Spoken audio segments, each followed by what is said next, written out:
बाकी आने वाला कितना सामान रह गया? रहता है किचन का कुछ सामान और एमन की कुछ चीजें रह गई हैं। एक ही फेरे में आ जाएंगे ना? इन बातों का मुझे क्या पता। मेरी भोली बीवी, अब अकेले रहना है, दिमाग को तो हाजिर रखना पड़ेगा ना। मुझे तो अकेले रहने की आदत ही नहीं है बिलाल। वहां अगर दिल घबराता था तो मैं मारिया से बात कर लेती थी या गुड़िया बाजी से। दिल बहल जाता था मेरा। तो मुझे समझ ही नहीं आ रहा। अब मैं तुम्हारे दिल बहलाने के लिए मारिया या गुड़िया बाजी को लाने से रहा? अच्छा, ऐसा करता हूँ कि तुम्हारे दिल बहलाने के लिए नेट लगवा लेता हूँ। नहीं, मुझे ये नेटवर्क नहीं पसंद। तो फिर क्या करें तुम्हारे लिए? मुझे तो लग रहा है कि मेरा दिल नहीं लगने वाला इस घर में। तुम्हारी मुझे समझ नहीं आती। औरतें अलग घर के लिए मरती हैं और एक तुम हो, अच्छा खासा घर मिल रहा है हुक्मरानी करने के लिए,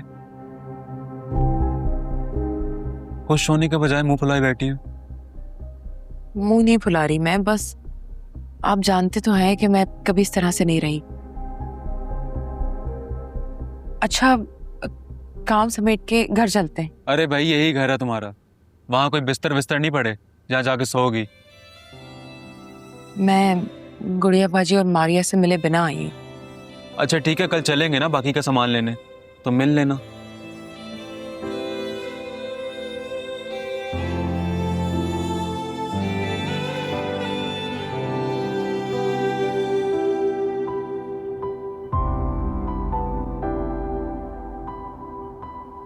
आखिर तुम मेरी बात समझ क्यों नहीं रही हो? मैं समझना ही नहीं चाहती हूँ। मुझे बस पाकिस्तान आना है।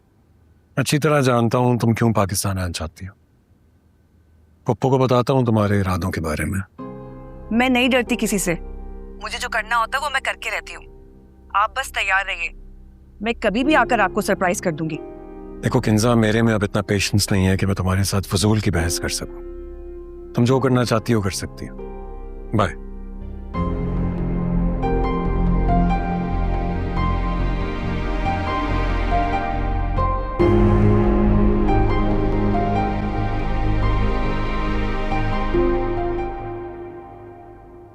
क्या हुआ? इतने परेशान क्यों लग रहे?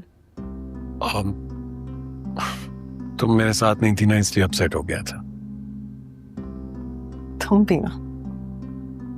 किंजा से मैच्योरिटी की उम्मीद रखना बेवकूफी है। कभी भी कुछ भी कर सकती है।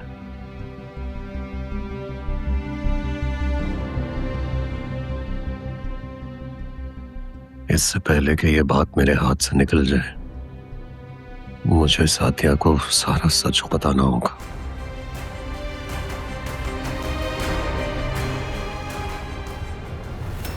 आफी के मामा का मैसेज आया है कि आफी का फोन बंद है। हमजा?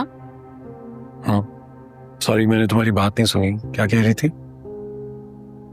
आफिया की मामा का मैसेज आया है कि आफी का फोन ऑफ है।